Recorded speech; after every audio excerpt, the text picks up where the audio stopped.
اور شفقت وہیں ہوتی ہے جہاں کوئی غلطی ہوتی ہے، درگزر وہیں ہوتا ہے جہاں کوئی کوتاہی۔ عورت اطاعت کرے، فرما برداری کرے، اس کو حکم ہے، خامن درگزر کرے، شفقت کرے، اور کوئی کوتاہی دیکھے، کوئی غلطی دیکھے، اس پر پردہ پوشی کرنے کی کوشش کرے۔ یاد رکھیں اعلیٰ حضرت فاضل بریلوی رحمۃ اللہ علیہ فرماتے ہیں جو مردان خدا ہیں، جو اللہ کے بندے ہیں، جو مردان خدا ہیں، فرمایا ان کا طریقہ تو یہ ہے کہ وہ اپنے گھر والوں کی بڑی بڑی غلطیاں معاف کرتے ہیں، بڑی بڑی کوتاہیاں، بڑی بڑی۔ حضرت ابو الحسن رحمۃ اللہ تعالیٰ علیہ، جنابی ابو الحسن خرقانی بہت بڑے درویش صوفی گزرے اور صاحب بصیرت اور زندہ اور بیدار مغز صوفی تھے، صرف ہو والے صوفی نہیں تھے۔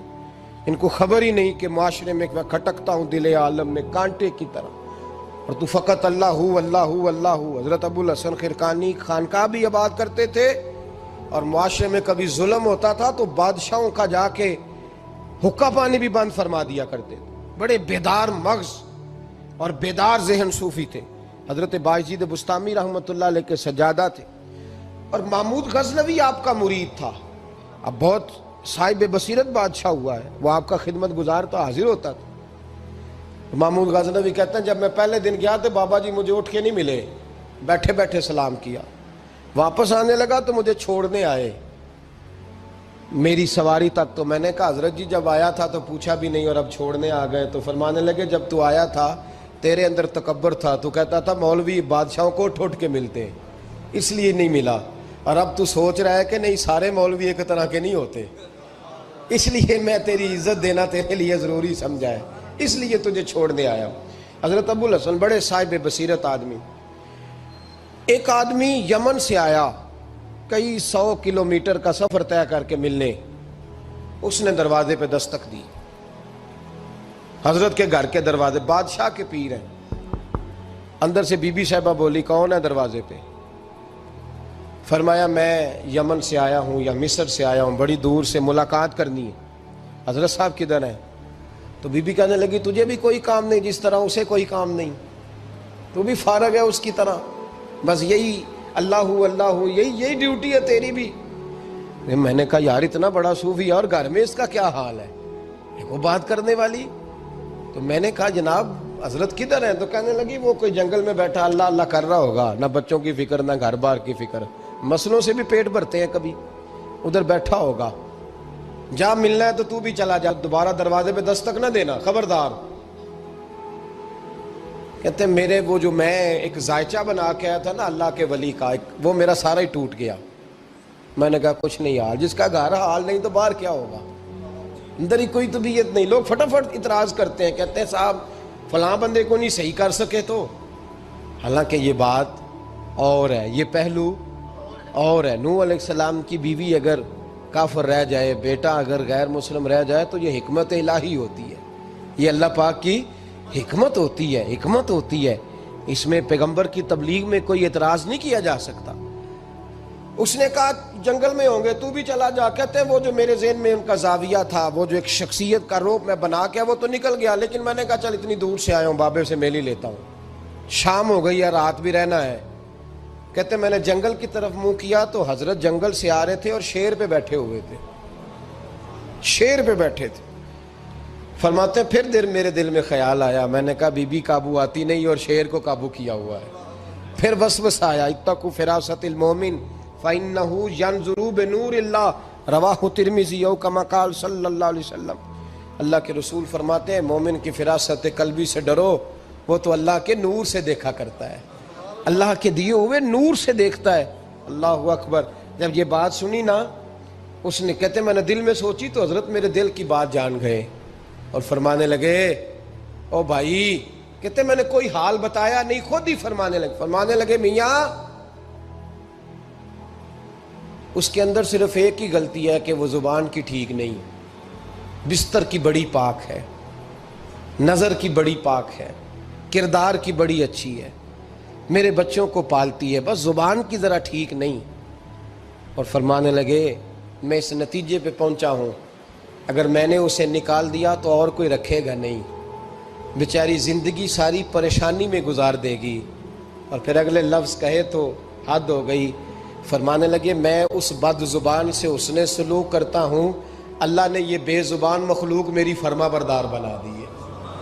فرمایا یہ میرے وظیفوں چلوں عبادتوں سے نہیں آیا شعر، یہ اس بد زبان سے اس نے سلوک کرتا ہوں تو رب نے یہ بے زبان مخلوق میری۔ اب یہ گنجائش، یہ حکم خامند کے لیے ہے، یہ تقریر سن کے بی بی نہ کہہ دے کہ میں نے بد زبان ہونا ہے تو آپ فرما برداری کریں میری، تو یہ جس کے لیے بات ہو اسی تک رہے۔ خامند کو حکم ہے کہ اگر کوئی کوتاہی ہے تو اس کوتاہی کی پردہ پوشی کرے۔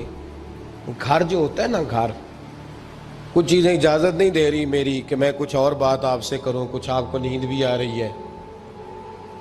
دیکھیں پورا وجود سلامت ہو اور اندر روح نہ ہو تو بندہ زندہ رہ سکتا ہے؟ جڑے نہیں بولے انہیں رہ لینا میرا خیال۔ وجود ہو سارا سلامت ہے لیکن روح سلامت، بندہ بچ جائے گا؟ بولے نا یار، جنہیں نیند آ رہی ہو بولو، نہیں نہ رہ سکتا۔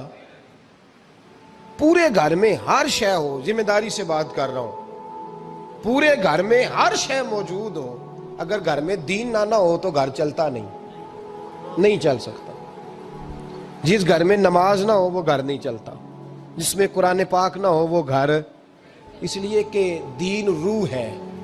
دین اگر گھر میں دین نہیں تو گھر چل سکتا؟ سن لے حدیث پاک ترمذی شریف کی، نبی کریم علیہ الصلوۃ والسلام، یہ بھی حق ہے، یہ آخری بات اس عنوان پہ سنیں، یہ حق آخری ہے، اس کو بھی سمجھیں۔ ترمذی شریف میں نبی پاک علیہ السلام نے فرمایا، دعا دی حضور نے، نبی پاک فرماتے ہیں اللہ اس بی بی کو جزائے خیر دے، اللہ اس پہ رحم فرمائے جو سویرے اپنے خامند کو نماز کے لیے جگاتی ہے، اور اگر نہ اٹھے تو پانی ڈال کے جگاتی ہے، اور فرمایا اللہ اس خامند پر رحم کرے جو سویرے اپنی بیوی کو نماز کے لیے جگاتا ہے، اور اگر نہ اٹھے تو پانی ڈال کے جگاتا ہے، رحم کرے۔ سب سے زیادہ حق میاں بیوی کا ایک دوسرے کا ساتھ یہ ہے کہ انہیں دیندار بنائے۔ دین کی جس بات کا خامند کو پتہ ہے، اعلیٰ حضرت نے لکھا ہے کہ خامند کی ذمہ داری ہے بیوی کو تعلیم دینا، یہ اس کی ڈیوٹی ہے پردے کا پابند کرانا، اس کی ذمہ داری ہے کہ اسے قرآن و سنت کے جو احکام پتہ ہے اپنی بیوی کو سکھائے، اس کو بتلائے، اس کو سمجھائے، ذمہ داری ہے اس کی۔ فرمایا اللہ اس پہ رحم کرے، ذمہ داری ہے، ایک دوسرے کو مذہب سے آشنا کریں، پیار کے ساتھ محبت کے ساتھ قائل کریں۔ خامند بڑی باتوں میں روٹھ جاتا ہے، اگر کبھی اس بات پہ بھی روٹھ جائے کہ آج نہیں روٹی کھانی تیرے ہاتھ کی، انہیں نماز ہی نہیں پڑھی تو آج نہیں میں نے تیرے ساتھ کوئی بات کرنی اس لیے کہ تیری آواز گلی میں نے سنائی دی ہے مجھے، تو خامند کو چاہیے کہ اسے دینداری سکھائے۔ عورت کو بھی چاہیے کہ وہ کہے صاحب تھوڑی روٹی کھا لینی ہے لیکن مہربانی کریں حلال رزق لے کے آئے، مجھے زیادہ کپڑوں کی ضرورت نہیں، میں پرانے پہ گزارا کر لوں گی لیکن میرے بچوں کے حلق سے ہرا نہیں گزرنا چاہیے کہ دینداری ایک دوسرے کو سکھائیں، ایک دوسرے کو۔ حضرت سلطان باہو کا نام تو سنا ہوگا آپ حضرات نے، الحمدللہ کافی لوگوں نے سنا ہوگا۔ حضرت سلطان باہو رحمۃ اللہ علیہ کے جو والد تھے ان کا نام تھا حضرت بازید، جاگیردار تھے، دنیا دار تھے، بہت بڑے مالدار تھے۔ فرماتے مذہب کی طرف میرا رجحان نہیں تھا، چوتھی شادی کی بی بی راستی کے ساتھ۔ بی بی صاحبہ بڑی نیک تھی، بی بی صاحبہ کہتی ہیں میرا دل کرتا تھا میرا خامد بھی نمازی ہو جائے، اور عام دنیا دار نہیں تھے، 7 جاگیروں کے مالک تھے۔ بڑا مشکل ہوتا ہے، پیران نظام کے آستانوں پہ غریب لوگ رہ گئے، جڑا 4 جماعتاں پڑھ جائے یا پیسے آ جائیں انہوں تو کسی پیر دی لوڑ ہی کوئی نہیں، اور اگر بندہ مالدار ہو تو کئی پیر دے آپ مرید ہوندے نے، وہ کہتے ہیں مینوں آپ کنے پیر سلوٹ کر دیں۔ ایک صاحب نے میری ایک دفعہ افطاری کی تو کہنے لگے آپ کی افطاری ہے، اس جگہ ایک اجتماع سے میں نے بیان بھی کرنا تھا، تو واپسی پہ ان کے ہاں انہوں نے مجھے فوٹویں دکھانی شروع کر دی۔ اب یہ بھی ایک مسئلہ ہے نا، کیا کہتے ہیں اس کو، سیلفی جی، بڑے بڑے سیانے بندے ساری دیہڑی یہی کام کرتے رہتے اور کم ہی کوئی نہیں سرے، تو وہ مجھے تصویریں دکھانے لگے، اے پیر صاحب دی بھی میں دعوت کیتی، اے پیر صاحب دی بھی میں دعوت کیتی، اے پیر صاحب دی بھی میں دعوت کیتی، اے پیر صاحب دی بھی میں دعوت، 14-15 پیر مجھے گنوا دیے۔ تو کھانے تو بعد مینوں کہنے لگے کہ تسی دوبارہ کدو آؤ گے؟ میں کہا جدو تسی 200 بندے نو میرا بھی نام دس لو گے ادو آ جاؤں گے۔ اب مالدار آدمی ہے نا، تو اب بعد میں مجھے ایک دفعہ انہوں نے فون کیا، میں کیا وہ بڑے بڑے پیران دی اس لسٹ میں اپنا نام نہیں شامل کرانا چاہتا، میں نے تو نہ چھوٹے چھوٹے جی رہن دے بھائی، ہم بچتے ہیں اس کام سے، بچتے ہیں ایسے آدمی سے۔ وہ کسی درویش نے کہا تھا جس کی ہر بات میں پوشیدہ ہو نشتر کی چبھن، ایسے ہر صاحب احسان سے ڈر لگتا ہے، بچنا چاہیے۔ تو مالداروں کے تو آپ بڑے مرید ہوتے ہیں، کئی پیر حاضریاں دیتے پھرتے ہیں، کہیں مولوی دستے نگر ہوتے ہیں، معاذ اللہ، اللہ خودداری اور عزت نفس عطا کرے، آمین تو کہہ دیجئے، دینداری کے اللہ توفیق عطا فرمائے۔ تو بہت بڑے جاگیردار تھے حضرت سلطان باہو رحمۃ اللہ علیہ کے والد۔ بی بی شیبہ کہتی ہے نمازی بنانا تھا خاوند کو۔ کس کو؟ کس نے؟ بولے، کس نے نمازی بنانا ہے؟ اور بیوی کو کس نے بنانا ہے؟ پکی گل نے نہیں؟ میں کونسلر صاحب نو میں کیا ماشاءاللہ جیت گئے ہو؟ کہندے ہاں جی۔ میں کہندے جی کوئی حکم ہوئے تو میں دسو۔ میں کہ حکم ہے کہ تسی اپنے حلقے دے بندیاں دی ڈیوٹی لانی، کیڑا کیڑا نماز حاضری لانی ہے، کیڑا کیڑا نماز پڑھنا ہوندا ہے تے کیڑا کیڑا نہیں ہوندا۔ کہنے لگے بڑے سیانے نکلے ہو، پہلا مینوں ہی وسیتے واڑ چھڑیا جی، میں جاؤں گا تے دوجیاں دی حاضری لاں گا نا۔ تو خاوند نمازی بنائے گا بیوی کو تو اس سے پہلے خود بنے گا تو بنائے گا نا جی۔ جی تو اگر خاوند کہہ دے تو پڑھیا کر، میرے پیچھے نہ لگی تو کتنی جنی کو تو پڑھنی اونی میں پڑھنی ہے نا۔ تو میں آج میں ایک دوست کو کہہ رہا تھا، میں کہہ رہا تھا بچے وہ کام نہیں کرتے جو آپ کہتے ہیں، اور میں نے جمعے میں بھی کہا تھا بچے وہ کرتے ہیں جو ہمارا عمل دیکھ کے بچے چلتے ہیں، صرف بات پہ عمل نہیں کرتے۔ بی بی راستی کہتی ہے میں نے ٹھان لی کہ میں نے اس جگیردار کو، وڈیرے کو، اس موٹے بڑے چودھری کو میں نے نمازی بنانا اور بنا کے دکھانا ہے نمازی۔ بی بی صاحبہ کہتی ہیں کہ وہ جس خاتون کی بھی باری ہوتی تھی، 4 بیویاں ہوتی تھیں، وہ اس کا حق ادا کرتے تو بعد میں اپنی خوابگاہ میں جا کے آرام کرتے۔ ان کا جو خادم تھا ملازم، وہ رات کو دودھ کا پیالہ انہیں دینے جاتا تھا، سونے سے پہلے ان کے پاس دودھ کا پیالہ پہنچتا تھا۔ تو بی بی صاحبہ کہتی ہیں میں نے رات کو ملازم سے کہا دودھ دینے تو نہیں جائے گا، میں جاؤں گی۔ تو میں آدھی رات کو دودھ کا پیالہ لے کے حاضر ہوئی۔ تو کیسے آئی؟ میں نے کہا بی بی ہوں، آ گئی ہوں، تو اب مہربانی کریں۔ میں نے کہا اگر اجازت دیں تو آپ کے پیر نہ دبا دوں؟ چل دبا دے۔ بی بی کہتی ہیں پیر دباتے دباتے میں نے کہا اگر اجازت دیں تو صبح نماز کے لیے جگا دوں؟ یہ نماز کی تبلیغ ہو رہی ہے۔ تو بابا جی پتہ کیا کہتے ہیں حضرت بازید؟ کہنے لگے تو مجھے جانتی نہیں، خبردار مجھے تبلیغ کرنے کی کوشش کی، اس گھر میں رہنا ہے تو سانس اونچا نہ لینا، پتہ ہے تو کس کے ساتھ بھی آئی، خبردار۔ کہتے میں چپ کر کے آ گئی۔ اگلے دن پھر دودھ لے کے پہنچ گئی تو انہوں نے آنکھ کھول کے دیکھا میری طرف، پھر آ گئی ہے۔ میں نے کہا میرے خاوند ہیں، میرے سر کے تاج ہیں، پیر دبا دوں؟ کہ دبا دو۔ کہتے ہیں میں نے 10 منٹ پیر دبائے تو میں نے کہا اگر جان کی امان پاؤں تو فجر میں جگا دوں؟ میں نے جلال فرمایا۔ کہنے لگے تجھے کہا تھا نا کہ مجھے کسی کا مشورہ قبول نہیں، تو کون ہوتی ہے مجھے بات کرنے والی، چل دوڑ جا۔ بی بی صاحبہ کہتی ہیں میں 10 دن جاتی رہی۔ کتنے دن؟ انہوں نے سختی بھی کی، برا بھلا بھی کہا، اور کئی دن یہ بھی کہا کہ کل آئی تو پھر یاد رکھنا۔ کہتی ہیں 10ویں دن میں گئی تو حضرت بازید کہتے ہیں میرے دل میں خیال آیا یہ جان چھوڑنے والی نہیں، یہ باز نہیں آئے گی، اور چلو ہے بھی تو میری بیوی، غلط بات بھی کوئی نہیں کر رہی، کہہ بھی نماز کر رہی ہے۔ کہنے لگے اگر میں سویرے اٹھ جاؤں تو پھر دوبارہ تو نہیں آئے گی، تو دوبارہ تو نہیں آئے گی۔ یہ دیکھیں میاں بیوی کا آپس میں رشتہ، سویرے اگر میں اٹھ جاؤں نماز کے لیے تیرے کہنے پہ تو میری جان چھوڑ دے گی تو؟ بی بی صاحبہ کہنے لگی میں دوبارہ نہیں آؤں گی، آپ مہربانی کریں سویرے اٹھ جائیں۔ کہنے لگے چل تو میری بیوی ہے، ایک بار مان لیتا ہوں تیری بات، سویرے جگا دینا۔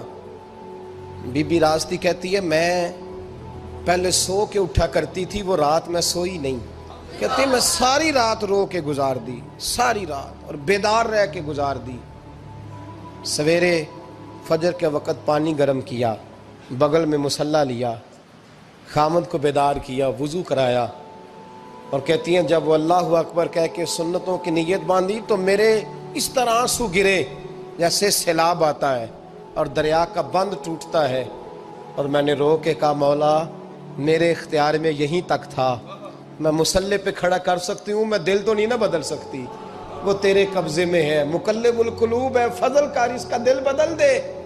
فرماتی ہیں میں روتی رہی، 2 رکعتیں پڑھ کے میری طرف دیکھا تو فرضوں کی نیت باندھ لی، اور 2 فرض پڑھ کے پھر میری طرف دیکھا، کہنے لگے خبردار سویرے جگانے آئی تو۔ میں نے کہا جی نہیں جگاتی۔ میری طرف دیکھ کے کہنے لگے تو نہیں جگائے گی آج کے بعد میں تجھے نماز کے لیے جگایا کروں گا، میں تجھے جگاؤں گا۔ آپ فرمانے لگی وہ نمازی بن گئے، میں پہلے ہی نمازی تھی۔ جب ان 2 نمازیوں کا ملاپ ہوا تو اللہ نے سلطان باہو جیسا بیٹا عطا فرمایا، سلطان باہو جیسا بیٹا عطا فرمایا۔ میرے بھائی، میاں بیوی ایک دوسرے کو دیندار بنائیں گے، ایک دوسرے کو نمازی بنائیں گے، وہ ایک دوسرے پہ، اور کس طرح کا؟ بڑا مشکل ہوتا ہے بیوی اپنے خاوند کی تعریف کرے، مشکل ہوتی ہے۔ اعلیٰ حضرت فاضل بریلوی رحمت اللہ تعالی علیہ کی زوجہ، ان کا طریقہ یہ تھا کہ وہ اتنی شناسہ ہو گئی تھی، اعلیٰ حضرت لکھتے تھے تو وہ واقف ہو گئی تھی، وہ کتاب کا اعلیٰ حضرت فرماتے تو وہی کتاب اٹھا کے زوجہ لاتی۔ اس زمانے میں قلم بنتے تھے اپنے ہاتھوں سے، لوگ چھری لے کے اس کے ساتھ قلم بنایا کرتے تھے، تو قلم بنا کے سیاہی رکھتی، کاغذ کئی دفعہ ڈانٹ دیتے، اعلیٰ حضرت کئی دفعہ ڈانٹ دیتے، لیکن اماں جی سنتی۔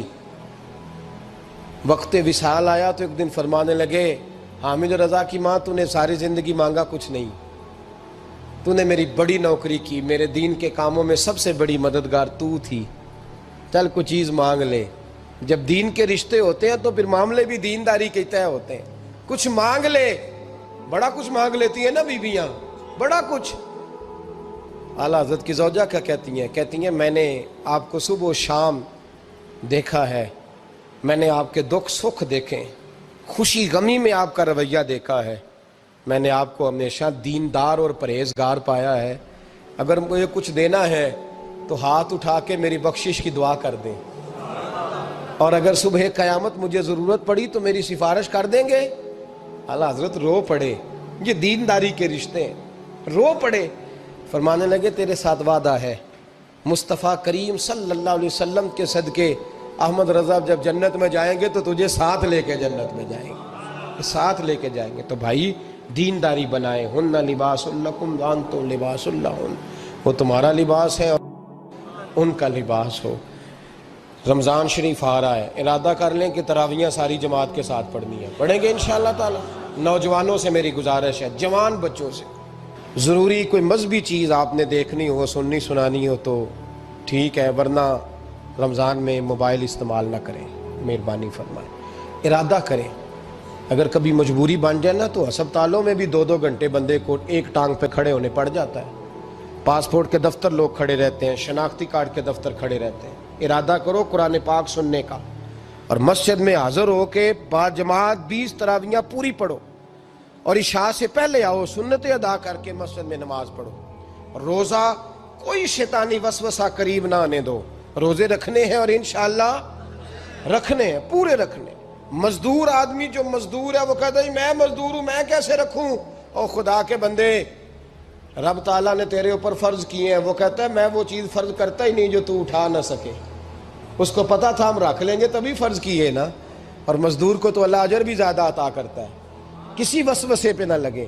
اور قرآن، یہ 2 باتیں ہو گئی، روزہ اور تراویح۔ اور تیسرا، دن کے 2 حصے کریں، جو وقت بچ جائے اس کے 2 حصے کریں، آدھے حصے میں قرآن پاک پڑھنا ہے اور آدھے حصے میں درود و سلام پڑھنا ہے، یہ وظیفے پکے کر لیں۔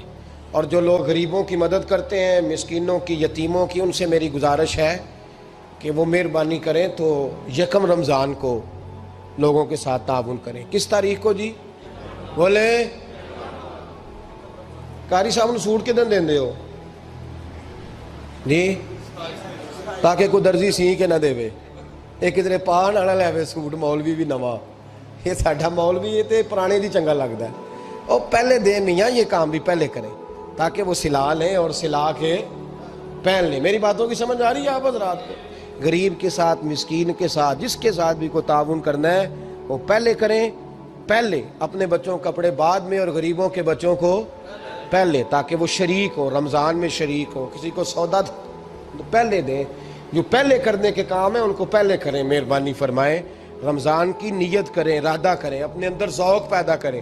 میں نے اپنے دوستوں کو کل سبق دیا ہے کہ کام مجبوری سے بھی ہو جاتا ہے اور شوق سے بھی، لیکن مجبوری سے کرنے سے مزہ نہیں آتا. شوق سے کریں تو مزہ ہی آ جاتا ہے, مزہ نہیں مزہ ہی آ جاتا ہے. تو کام کریں گے, لطف آئے گا آپ کو روزے رکھنے کا, عبادت کرنے کا, لیکن لطف کے ساتھ.